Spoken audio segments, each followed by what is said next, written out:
Hello friends, എല്ലാവർക്കും Sumi's tasty kitchen എന്ന YouTube ചാനലിലേക്ക് സ്വാഗതം. ഇന്ന് നമ്മളിവിടെ ചെയ്യാൻ പോകുന്നത് ബ്രെഡ് ഉപയോഗിച്ചിട്ടുള്ള ഒരു ഐസ്ക്രീമാണ്. വളരെ ടേസ്റ്റി ആയിട്ടുള്ളൊരു ഐസ്ക്രീമാണ്. മാത്രമല്ല ഒരുപാട് ഇൻഗ്രീഡിയൻസ് ഒന്നും വേണ്ട ഈ ഐസ്ക്രീം റെഡിയാക്കാൻ. ഞാൻ ഇതിന് മുന്നേ ബ്രെഡ് ഉപയോഗിച്ചിട്ടുള്ള ഒരു കുൽഫി ഇട്ടിട്ടുണ്ടായിരുന്നു. അത് കാണാത്തവരുണ്ടെങ്കിൽ തീർച്ചയായും കാണുക, ട്രൈ ചെയ്യുക. അത് ട്രൈ ചെയ്തിട്ട് ഒരുപാട് പേര് നല്ല അഭിപ്രായം പറഞ്ഞു.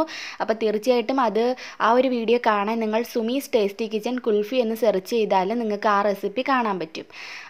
ആദ്യം തന്നെ ഞാനിവിടെ ഒരു 4 ബ്രെഡാണ് എടുത്തിട്ടുള്ളത്. ഈ ബ്രെഡിൻ്റെ ഈ സൈഡൊക്കെ നമുക്കൊന്ന് കട്ട് ചെയ്ത് മാറ്റണം. 4 ബ്രെഡ് മതി കേട്ടോ, കൂടുതലൊന്നും എടുക്കണ്ട, 4 എണ്ണം മതിയാവും. പിന്നെ ബ്രെഡ് എടുക്കുമ്പോൾ എപ്പോഴും നല്ല ക്വാളിറ്റിയുള്ള നല്ല ബ്രെഡ് തന്നെ എടുക്കാൻ നോക്കുക, അല്ലെങ്കിൽ സാധാരണ എടുക്കുക. നല്ല ബ്രെഡ് എടുത്താൽ അത്രയ്ക്കും നന്നായിട്ട് വരും നമ്മുടെ ഈ ഒരു ഐസ്ക്രീം. അപ്പോൾ കുൽഫി ഒരുപാട് പേര് ട്രൈ ചെയ്തു. ശരിക്കും ആ ഒരു ബ്രെഡ് ഉപയോഗിച്ചുള്ള കുൽഫി നമ്മൾ സാധാരണ പുറത്തു നിന്ന് മേടിച്ച് കഴിക്കുന്ന ഒരു ടേസ്റ്റ് തന്നെയാണ്. അതും ഒരുപാട് പേര് പറഞ്ഞിരുന്നു നമ്മൾ മേടിച്ച് കഴിക്കുന്ന പോലുള്ള അതേ ടേസ്റ്റ് തന്നെയാണ് ആ കുൽഫിക്കെന്ന്. അപ്പോൾ ഒരുപാട് സന്തോഷമായി. അങ്ങനെയാണ് ഞാൻ ഇപ്പം ബ്രെഡ് വെച്ചിട്ടുള്ളൊരു ഐസ്ക്രീം റെഡിയാക്കാമെന്ന് കരുതിയത്. അപ്പോൾ ഈ 4 ബ്രെഡ് നമുക്ക് ഈ മിക്സിയുടെ ജാറിലേക്ക് ഒന്ന് പൊടിച്ച് ഇട്ട് കൊടുക്കാം. എന്നിട്ട് ഇത് നന്നായിട്ട് പൊടിച്ചെടുക്കുക. അപ്പോൾ ഞാനിത് നന്നായിട്ടൊന്ന് ഫൈനായിട്ട് പൊടിച്ചെടുത്തിട്ട് വരാം. ഇതിൻ്റെ കൂടെ തന്നെ ഒരു 4 ഏലക്ക കൂടി ഇട്ടിട്ടൊന്ന് പൊടിച്ചെടുക്കുക. എന്നാലും നല്ലൊരു ഫ്ലേവർ കിട്ടാൻ വേണ്ടിയിട്ടാണ്.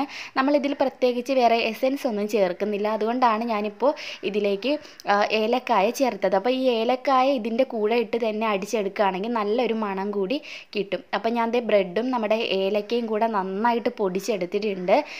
ഇനി നമുക്ക് ചെയ്യേണ്ടത്, ഇതിലേക്ക് ഞാൻ ഏകദേശം ഒരു 2.5 കപ്പ് പാൽ, അതായത് 1/2 ലിറ്റർ പാലാണ് എടുത്തിട്ടുള്ളത്. അത് നമുക്ക് ഇതിലോട്ടങ്ങ് ഒഴിച്ചു കൊടുക്കാം. ഈ ഒരു സ്റ്റെപ്പ് ഇങ്ങനെ തന്നെ ചെയ്യുക, അല്ലാതെ ചെയ്യുകയാണെങ്കിൽ ഇത് ശരിയായിട്ട് വരത്തില്ല. എന്നിട്ട് ഇത് നന്നായിട്ട് ബ്ലെൻഡ് ചെയ്തെടുക്കുക. ഒരു 2 മിനിറ്റോളം ഹൈ സ്പീഡിലിട്ടിട്ട് നന്നായിട്ട് സ്മൂത്തായിട്ട് ബ്ലെൻഡ് ചെയ്തെടുക്കുക. ഇത് വളരെ ഒരു പ്രധാനപ്പെട്ട സ്റ്റെപ്പാണ്. അപ്പോൾ ഇത് ഇങ്ങനെ തന്നെ നിങ്ങൾ ചെയ്യുക.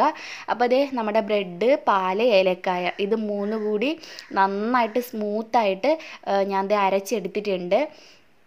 ഇനി നമുക്ക് ചെയ്യേണ്ടത്, ഒരു പാൻ എടുക്കുക, അതിലേക്ക് നമുക്ക് ഈ ഒരു കൂട്ട് ഒഴിച്ചു കൊടുക്കാം. നല്ല പോലെ അരഞ്ഞ് കിട്ടിയിട്ടുണ്ട് കേട്ടോ, നന്നായിട്ട് സ്മൂത്തായിട്ട് വന്നിട്ടുണ്ട്. ഇനി ഇതിലേക്ക് നമുക്ക് 1/2 കപ്പ് പഞ്ചസാര വേണം. ആ 1/2 കപ്പ് പഞ്ചസാര കൂടി ഇതിലേക്ക് ഇട്ട് കൊടുക്കാം.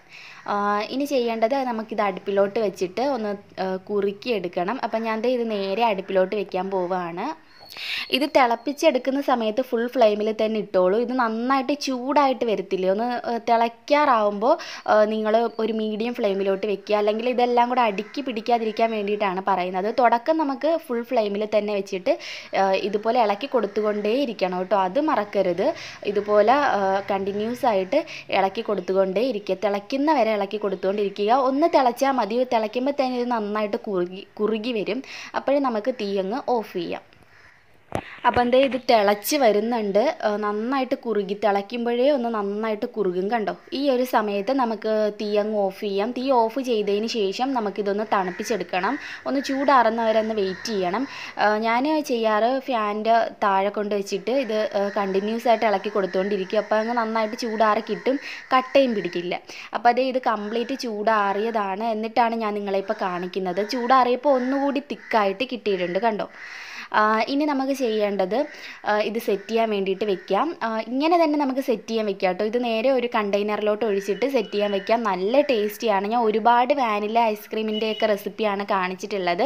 അതുകൊണ്ട് ഇന്നൊരു ഡിഫറൻസ് ആയിക്കോട്ടെ എന്ന് കരുതിയിട്ട് ഞാൻ ഇതിലേക്കൊരു ഫ്ലേവർ ഇപ്പോൾ ചേർക്കുന്നുണ്ട്. ഈ ഫ്ലേവർ ചേർക്കണമെന്ന് യാതൊരു നിർബന്ധവും ഇല്ല. ഞാനിപ്പോൾ ഇവിടെ മാംഗോ ഫ്ലേവറാണ് ചേർക്കുന്നത്. അപ്പോൾ നിങ്ങൾക്ക് ഇഷ്ടമുള്ള ഏത് ഫ്ലേവർ വേണമെങ്കിലും ഇതിലേക്ക് ചേർത്ത് കൊടുക്കാം. ഈ ഫ്ലേവർ ചേർക്കാതെ തന്നെ ഇത് അടിപൊളി ടേസ്റ്റിയാണ്. അപ്പോൾ നിങ്ങൾക്ക് ഇങ്ങനെ തന്നെ കഴിച്ചാൽ മതി എന്നുണ്ടെങ്കിൽ ഇങ്ങനെ കഴിക്കുക. പിന്നെ ഞാൻ വീഡിയോ ഒരു കളർഫുൾ ആയിക്കോട്ടെ എന്ന് കരുതിയിട്ടാണ് ഈ ഒരു ഫ്ലേവർ കൂടി ഇതിലേക്ക് ചേർക്കുന്നത്. ഞാൻ മാംഗോ ഫ്ലേവറാണ് ചേർത്തിട്ടുള്ളത്. ഒരു 3-4 തുള്ളി ചേർത്തിട്ട് നന്നായിട്ടൊന്ന് മിക്സ് ചെയ്യുക. ഇനി ഇത് നേരെ നമുക്കൊരു ട്രേയിലോട്ട് മാറ്റാം. ഞാനിപ്പോൾ ഒരു പ്ലാസ്റ്റിക് കണ്ടെയ്നറാണ് എടുത്തിട്ടുള്ളത്, ഇതിലോട്ട് മാറ്റാം. ഇനി നമുക്കിത് ഓവർനൈറ്റ് വെച്ചിട്ട് സെറ്റ് ചെയ്തിട്ട് എടുക്കാം. അപ്പം ഓവർനൈറ്റൊക്കെ കഴിഞ്ഞിട്ടുണ്ട്. കുറേ പേര് ചോദിച്ചിട്ടുണ്ട് ഈ ഓവർനൈറ്റ് എന്താണെന്ന്. ഒരു രാത്രി മുഴുവൻ ഫ്രീസറിൽ വെക്കുന്നതിനാണ് ഓവർനൈറ്റ് എന്ന് പറയുന്നത്. കുറേ പേര് ചോദിച്ചു, അതുകൊണ്ടാണ് കേട്ടോ ഞാൻ പറഞ്ഞത്. മിക്കവർക്കും അറിയായിരിക്കും. അപ്പോൾ അതേ നമ്മുടെ ഐസ്ക്രീം ഇവിടെ സെറ്റ് ആയിട്ടുണ്ട്. നമുക്കിത് സ്കൂപ്പ് ചെയ്ത് കഴിക്കാം, അല്ലെങ്കിൽ ഇത് കട്ട് ചെയ്തിട്ട് ഇഷ്ടമുള്ള രീതിയിൽ കഴിക്കാം. ഞാനിപ്പോൾ ഇവിടെ ചെയ്യാൻ പോകുന്നത് ഇത് കട്ട് ചെയ്തെടുക്കാൻ പോവുകയാണ്. ഞാൻ കുറച്ച് ചൂടുവെള്ളം എടുത്തിട്ടുണ്ട്. അതിൻ്റെ മുകളിലായിട്ട് നമുക്കിതൊന്ന് ഇറക്കി വെക്കാം. ഒരു മിനിറ്റ് ഒന്ന് വെയിറ്റ് ചെയ്യാം. ഇതൊന്ന് ഈ ഒരു ടിന്നിൽ നിന്ന് വിട്ട് കിട്ടാൻ വേണ്ടിയിട്ടാണ് ഇങ്ങനെ ചെയ്യുന്നത്. ഇനി നിങ്ങൾക്ക് സ്കൂപ്പ് ചെയ്ത് കഴിച്ചാൽ മതി എന്നുണ്ടെങ്കിൽ സ്കൂപ്പ് ചെയ്തിട്ട് കഴിക്കാം കേട്ടോ, അതൊക്കെ നമ്മുടെ ഇഷ്ടമാണ്. ഇനി നമുക്കിതൊരു പ്ലേറ്റിലോട്ട് മാറ്റി കൊടുക്കാം. അപ്പോൾ അതേ നമ്മുടെ അടിപൊളിയായിട്ടുള്ള ഐസ്ക്രീം ഇവിടെ റെഡി ആയിട്ടുണ്ട്. എല്ലാവരും തീർച്ചയായിട്ടും ട്രൈ ചെയ്യുക. കാരണം ഒരുപാട് ഇൻഗ്രീഡിയൻസ് ഒന്നും വേണ്ട, വളരെ സിമ്പിളായിട്ടുള്ള കുറച്ച് ഇൻഗ്രീഡിയൻസ് മാത്രം മതി. ഉണ്ടാക്കിയെടുക്കാനും വളരെ പ്രയാസമൊന്നുമില്ല. പിന്നെ ഇത് തീർച്ചയായിട്ടും ട്രൈ ചെയ്ത് നോക്കുക. വീഡിയോ ഇഷ്ടമായിട്ടുണ്ടെങ്കിൽ താഴെ ആ ലൈക്ക് ബട്ടൺ കാണുന്നില്ല, അവിടെ ഒന്ന് പ്രസ് ചെയ്തിട്ട് ലൈക്ക് ചെയ്യുക കേട്ടോ, അത് മറക്കരുത്. അപ്പോൾ ലൈക്ക് ചെയ്യുക, എല്ലാവരും ലൈക്ക് ചെയ്യുക. അതുപോലെ നിങ്ങളുടെ ഫ്രണ്ട്സ് ആൻഡ് ഫാമിലിക്കൊക്കെ ഈ വീഡിയോ ഷെയർ ചെയ്ത് കൊടുക്കാൻ ആരും മറക്കരുത്. പിന്നെ ഇതുവരെയും ഈ ചാനൽ സബ്സ്ക്രൈബ് ചെയ്യാത്ത ഏതെങ്കിലും കൂട്ടുകാരുണ്ടെങ്കിൽ വേഗം തന്നെ സബ്സ്ക്രൈബ് ചെയ്തോളൂ കേട്ടോ.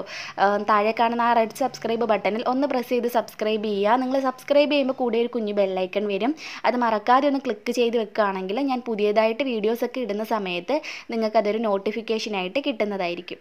ഞാൻ ഇതിൻ്റെ ടോപ്പിലായിട്ട് കുറച്ച് ഷുഗർ ബാൾസ് കൂടി ഇട്ട് കൊടുക്കുന്നുണ്ട്. ഞാൻ ഇത് പുറത്ത് നിന്നും മേടിച്ച ഷുഗർ ബാൾസ് ആട്ടോ, ഒരു ഭംഗിക്ക് വേണ്ടിയിട്ട് മാത്രമേ ഇട്ടു എന്നേ ഉള്ളൂ. ഇതൊന്നും യാതൊരു നിർബന്ധവും ഇല്ല. അപ്പോൾ നമ്മുടെ അടിപൊളി ടേസ്റ്റി ആയിട്ടുള്ള ഐസ്ക്രീം റെഡിയായി. എല്ലാവരും തീർച്ചയായിട്ടും ട്രൈ ചെയ്യുക. വളരെ സിമ്പിളാണ്.